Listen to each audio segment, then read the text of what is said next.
Have you ever turned on your kitchen faucet only to hear nothing but angry air hissing back at you? What if the people protecting your property values were the ones who secretly capped your own well?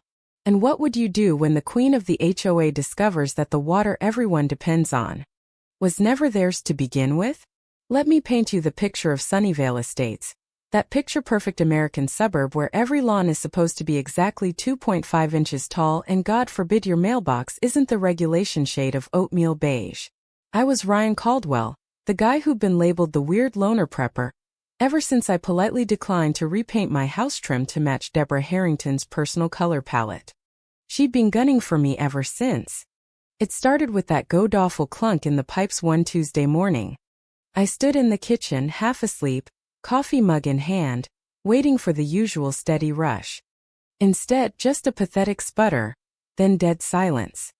I figured maybe a pump glitch. Hell, I'd built the whole system myself 20 years ago, back when this land was still unincorporated scrub nobody wanted. Every pipe, every valve, every geological survey stamped and filed. But when I checked the gauges, pressure flatlined. Strange. I stepped outside, mug still warm, and there it was. A laminated notice duct taped to my door like a scarlet letter in screaming red ink. Immediate compliance required.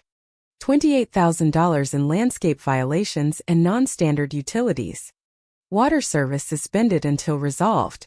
I actually laughed, until a polo shirt goon with a clipboard and a Sunnyvale HOA utility services van idling behind him cleared his throat.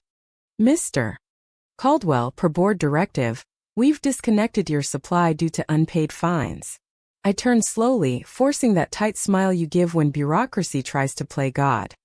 You've done what exactly? Board orders, sir. He wouldn't meet my eyes. Standard enforcement. That's when it clicked. This wasn't a mechanical failure.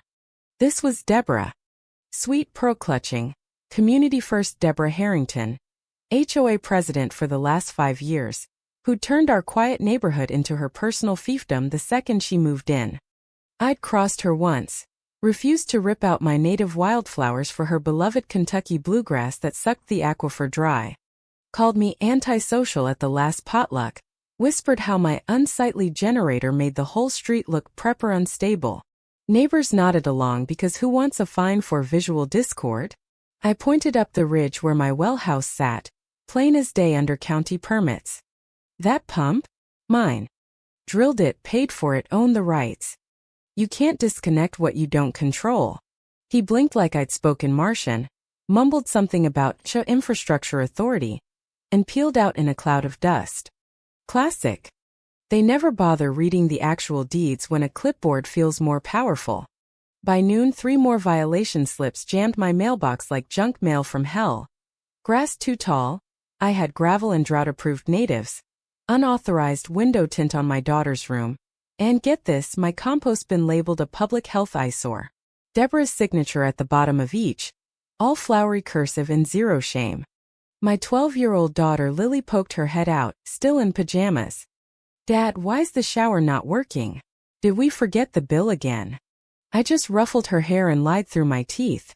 Temporary glitch, kiddo. I'll handle it. Inside though I was simmering. Not rage, calculated heat. Because I'd seen this playbook before. Bureaucrats don't win with laws. They win with exhaustion. They drown you in paper until you fold. But I'd consulted on water rights for 2 decades before retiring. Paper was my weapon. I spent the next 48 hours playing the perfect ghost. Snap time-stamped photos of everything. Every illegal HOA tap splicing into my lines years ago when they expanded the community without asking. Dug out the yellowed folder of county approvals, notarized deeds, and the manual override valve I'd installed as backup. Sent a crisp cease and desist citing state utility interference codes. Copied to the city, county, even the water district for fun. Then I called my old buddy Carla Ruiz, detective and fellow HOA survivor. 2 hours later her text lit up my phone. No jurisdiction on record. They're bluffing hard. Perfect. Silence was my ally now. I let the notices pile up while Deborah's golf cart posse cruised past my house like sharks smelling blood. One afternoon her voice drifted over the fence, all sugar and venom. Ryan darling, we just want what's best for Sunnyvale. A little cooperation goes a long way. Think of the children. I waved from the porch, calm as still water.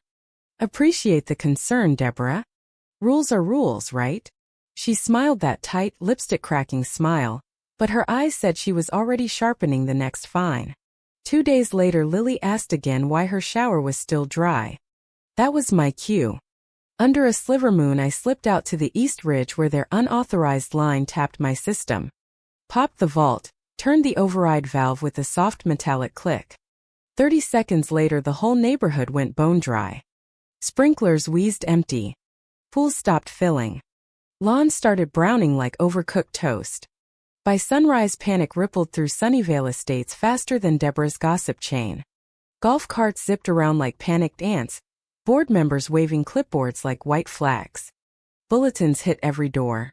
Municipal pressure issue, city to blame. The irony burned deliciously. There was no city water line here. Every drop had been flowing from my well for decades. I sat on my porch with coffee brewed from stored jugs, watching the show. One neighbor, Karen number 2, ironically, wailed loud enough for the block to hear. My prize roses. This is a public health crisis. Another tried watering his lawn with bottled Evian like some suburban apocalypse survivor. Dark chuckle escaped me.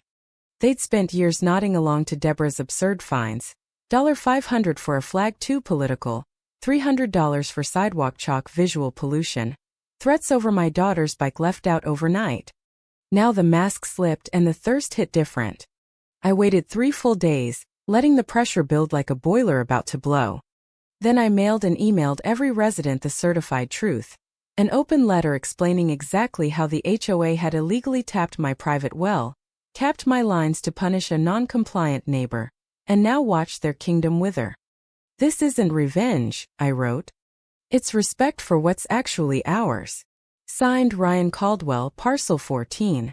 The man they'd slandered as the problem. My phone exploded. Some angry voicemails, a few supportive whispers, mostly confused panic. I let the silence answer for me. Because silence, I've learned, is the heaviest pressure of all.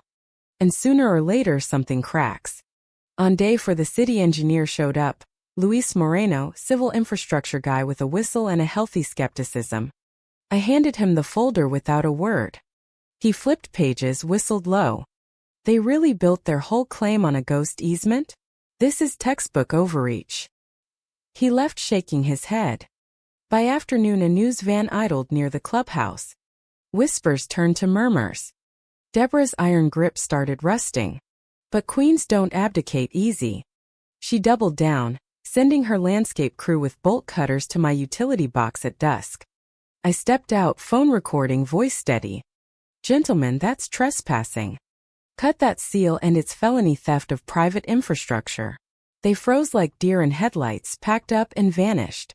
10 minutes later my voicemail pinged. HOA Treasurer Robert, voice shaky.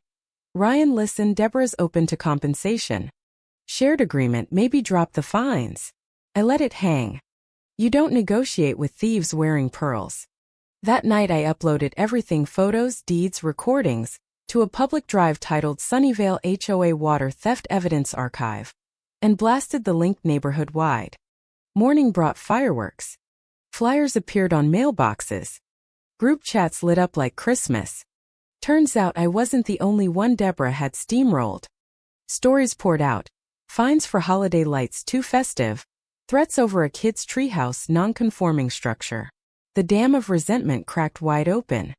She called an emergency meeting at the clubhouse. I wasn't invited, but half the street showed up anyway, waving my evidence packets. A friend Liv texted from the back. She's blaming you, calling you unstable. People aren't buying it. Robert stood up mid-rant. Actually, we reviewed the deeds. We had no authority. Deborah's face went nuclear red.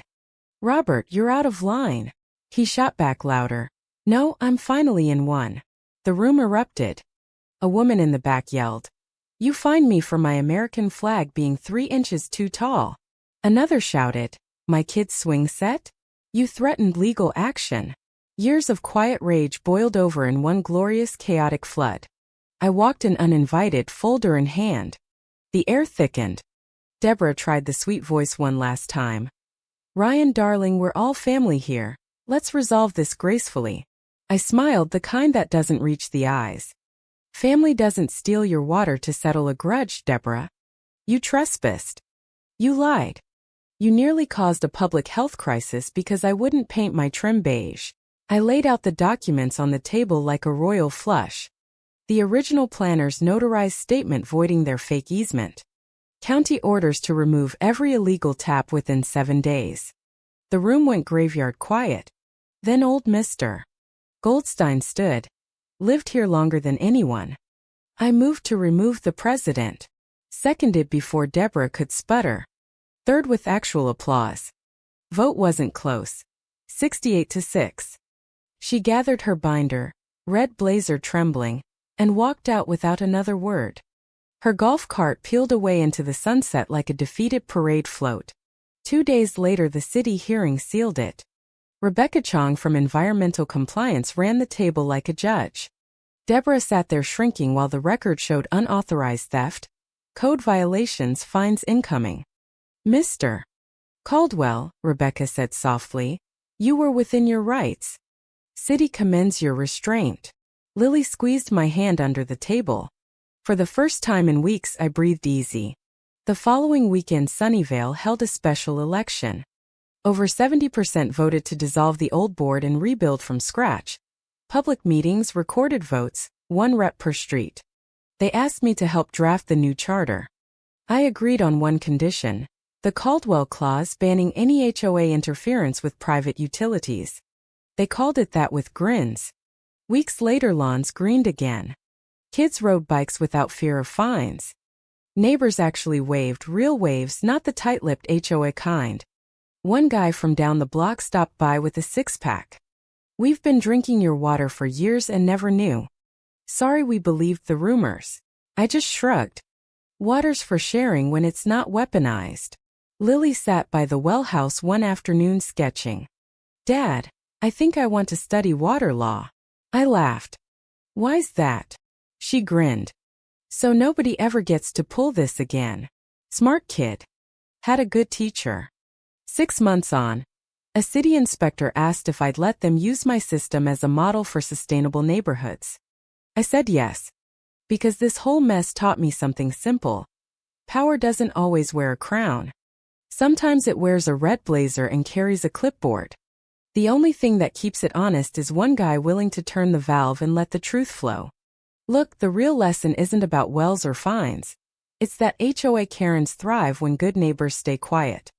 But one patient man with paperwork and a locked valve can wash the lies away and set everyone free.